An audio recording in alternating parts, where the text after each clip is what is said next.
മർക്കസ് തഖാഫത്തി സുന്നിയയിൽ ഷഹർ മുബാറക്ക് കാണിക്കപ്പെടുന്നു.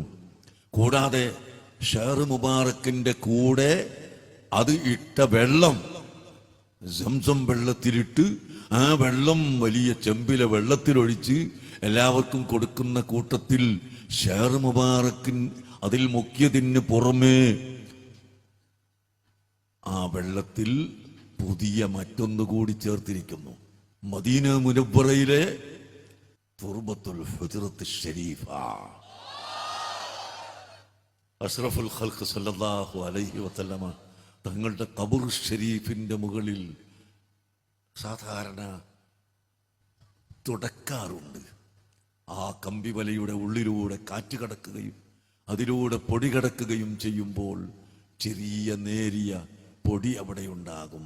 അതിൻ്റെ പുറമേ അവിടുത്തെ ആ ഖബർ ഷരീഫിന്റെ മുകളിൽ ചന്ദനത്തിന്റെ പൊടി ഇടാറുണ്ട്. അതെല്ലാം കൂടി എടുത്തിട്ട് മദീന മുനവ്വറയിലെ പ്രധാനപ്പെട്ട ആളുകൾ ആ റൗളത്തു ഷരീഫ് നോക്കുന്ന ആളുകളുടെ കൈവശത്തിലുള്ളതാണ്. അതാണ് തുർബത്തുൽ ഹുജ്റത്ത് ശരീഫ. അത് വിനീതനായ എനിക്ക് തന്നു. നാളെ നിങ്ങൾ കുടിക്കുന്ന വെള്ളത്തിൽ അതും കൂടി ചേർത്തിയതാണ് എന്ന് ഞാൻ നിങ്ങളോട് പറയുന്നു. ഇവൻ വല്ലാത്തൊരു പഴഞ്ചനാണ് എന്ന് പറഞ്ഞാൽ പഴഞ്ചനായിക്കോട്ടെ, നമ്മൾ പഴഞ്ചനായിക്കോട്ടെ, നമ്മൾ പഴഞ്ചന്മാർ തന്നെ. അതിന് ബർക്കത്തുണ്ട്. സയ്യിദുനാ റസൂലുള്ളാഹി സ്വല്ലല്ലാഹു അലൈഹി വസല്ലമ തങ്ങളുടെ ഖബർ ശരീഫ് അതാണ് ലോകത്ത് വെച്ച് ഏറ്റവും ബഹുമാനപ്പെട്ട സ്ഥലം. കഅബത്തിനേക്കാളും ബഹുമാനമുള്ളത് അവിടുത്തെ ഖബർ ശരീഫാണ്. സഹോദരങ്ങളെ, ഞാൻ പയഞ്ചനാണ് എന്ന് വിചാരിക്കും പറഞ്ഞോട്ടെ. ഞങ്ങൾ അങ്ങനെയല്ല ചിന്തിച്ചത്. ഭയങ്കരമായ ചർമ്മ സൗഭാഗ്യം കൊണ്ട് അനുഗ്രഹിക്കുകയും മരണാനന്തര ജീവിതത്തിന് പുല്ലുവില കൽപ്പിക്കാത്ത ഒരാളാണ് നിങ്ങൾ എന്നാണ് ഞങ്ങളെ. പയഞ്ചനാന്നൊന്നും ഞങ്ങൾക്ക് അഭിപ്രായമല്ല. നിങ്ങൾ ആധുനികനാണ്, ശരിക്കുള്ള ആധുനികൻ. മതം വിറ്റ് കോടികൾ എങ്ങനെ സമ്പാദിക്കാമെന്ന് ലോകത്ത് നിങ്ങളെപ്പോലെ അറിവുള്ള ഒരാള് പറയല്ല. മതം വിറ്റ് എങ്ങനെ കോടികൾ സമ്പാദിക്കാമെന്ന് അതിൽ തുടക്കം മുതൽ ഒടുക്കം വരെ പറഞ്ഞ നുണയാണ്. തുടക്കം മുതൽ ഒടുക്കം വരെ ഖുർആനെ എതിർത്തുകൊണ്ടാണ് സംസാരിച്ചത്, ഹദീസിനെ എതിർത്തുകൊണ്ടാണ് സംസാരിച്ചത്. ഒന്നാമതായി മദീനയിൽ റസൂലുള്ളാഹിന്റെ ഖബർ കിടക്കുന്ന വമ്പിച്ച കമ്പി ബ്ലോക്കിനുള്ളിലാണ്. രണ്ട്, നബിയുടെ വീട് ആയിഷ ബീവിയുടെ വീടിന്റെ പുറത്തുള്ളതാണ് ആ കമ്പി. ആയിഷ റളിയല്ലാഹുവിന്റെ വീടിന്റെ ഉള്ളിലാണ് റസൂലുള്ളാഹിന്റെ ഖബർ. അവിടേക്ക് ആർക്കും പ്രവേശനമില്ല. ഖബറും പുറത്തേക്ക് ആ പൊടി എത്തുകയില്ല പറഞ്ഞാൽ തന്നെ. കാരണം അവിടെ നബിയുടെയും അബൂബക്കർ സിദ്ദീഖിന്റെയും ഉമർ ഇബ്നുൽ ഖത്താബ് റളിയല്ലാഹുവിന്റെയും 3 ഹോൾസുകൾ കാണാം റൗണ്ടില്. അതിലൂടെ പറന്നു എന്ന് സങ്കല്പിച്ചോളൂ.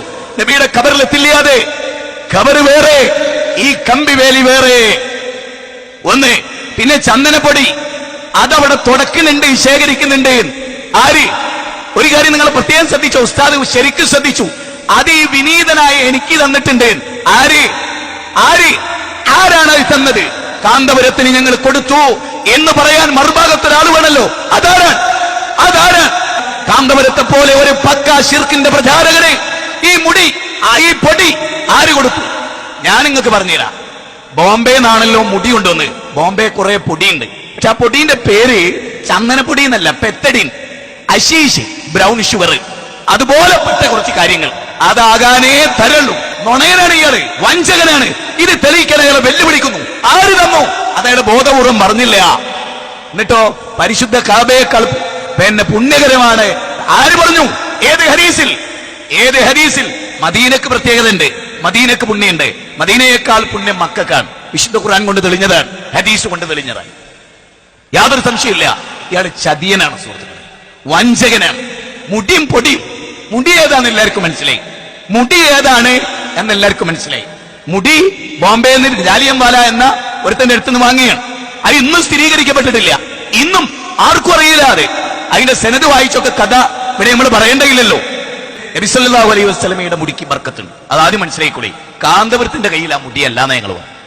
കാന്തപുരത്തിന്റെ കയ്യിലെ പൊടിയും കാന്തപുരത്തിന്റെ കയ്യിലെ മുടിയും അതല്ല. ഇസ്ലാമായിട്ട് അതിനൊരു ബന്ധമില്ല.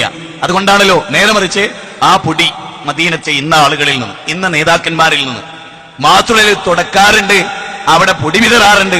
ആര് പറഞ്ഞു? എന്നിട്ടത് ശിർക്കിന്റെ പ്രചാരണത്തിന് കൊടുക്കാനോ? എന്നാ ഞാനൊന്ന് ചോദിച്ചോട്ടെ, എല്ലാരും ഒന്ന് ചിന്തിക്കേണ്ട പോയിന്റിലേക്ക് അടുത്ത സ്റ്റെപ്പ്. ഈ പൊടി എന്താ മദീനത്തെ പള്ളിയിൽ വിതരണം ചെയ്യാത്ത?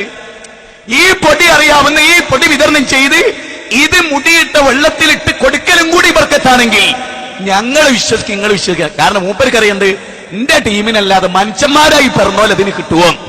ഏത് അത്യാവശ്യം ബുദ്ധി വർക്ക് ചെയ്ത ആളുകൾ അതിന് കിട്ടുമോ? ഇനി ഇതൊക്കെ ഉണ്ടായ മദീനത്ത് സപ്ലൈ ഉണ്ടോ? ഇല്ല, കാന്തപുരത്ത് മാത്രം. ഇവിടെ മർക്കസ് സഖാഫത്ത് സുന്നിയിലെ മാത്രം ഈ പൊടിയിട്ട വെള്ളം മദീനത്തുണ്ടോ? നിങ്ങൾ ചിന്തിക്കണം, തലച്ചോറ് പണയപ്പെടുത്തരുത്. ഇയാൾ ചതിയനാ, ലോകം കണ്ട ഏറ്റവും വലിയ ചതിയൻ, മതത്തിന്റെ വേഷമണിഞ്ഞ ഏറ്റവും വലിയ തൊഴിൽക്കട്ടിയുള്ള പുരോഹിതൻ. അത് നിങ്ങൾ തിരിച്ചറിയും. അത് ഈ നാട്ടുകാരെ നിങ്ങൾ തിരിച്ചറിഞ്ഞിട്ടില്ലെങ്കിൽ ഉറപ്പായിട്ടും മത്സരയില് ഇയാളെ കാരണക്കുട്ടി നിങ്ങൾ പൊട്ടിക്കേണ്ടി വരും, അള്ളാഹ് അനുവദിച്ചാൽ. അത്ര ചതിയാണ് ഇയാൾ നിങ്ങളോട് ചെയ്ത്. തെളിയിച്ചിരുന്നു ഞാൻ. അയാളെ കയ്യിലെ പൊടി മദീനത്തതുമല്ല, മക്കത്തതുമല്ല, മുക്കത്തതുമല്ല, ബോംബേലത്തതായിരിക്കാനേ സാധ്യത ഇന്നോളുള്ള ചരിത്രം വെച്ച്. അതുകൊണ്ട് ശരിക്കും ആലോചിക്കുക. ഓരോ ഘട്ടത്തിൽ ഇയാൾ ഓരോന്നും ഇയാൾ ആദ്യം പറഞ്ഞ കേട്ടങ്ങള് അതും പോയണ്ട. ഏത് ജനങ്ങളെ മനസ്സിലാക്കണം. സംസം വെള്ളത്ത് കൂട്ടിച്ചേർത്ത്. ഞാൻ ചോദിക്കട്ടെ, അബൂബക്കർ സിദ്ദീഖ് റളിയല്ലാഹു ജീവിച്ച കാലത്ത് ഈ സംസല്ലേ? അന്ന് നബീന്റെ മുടി ഒറിജിനലായിട്ട് അവരുടെ കയ്യിലുണ്ട്. കാന്തപുരം പറഞ്ഞ വാക്കല്ല അബൂബക്കർ സിദ്ദീഖ്.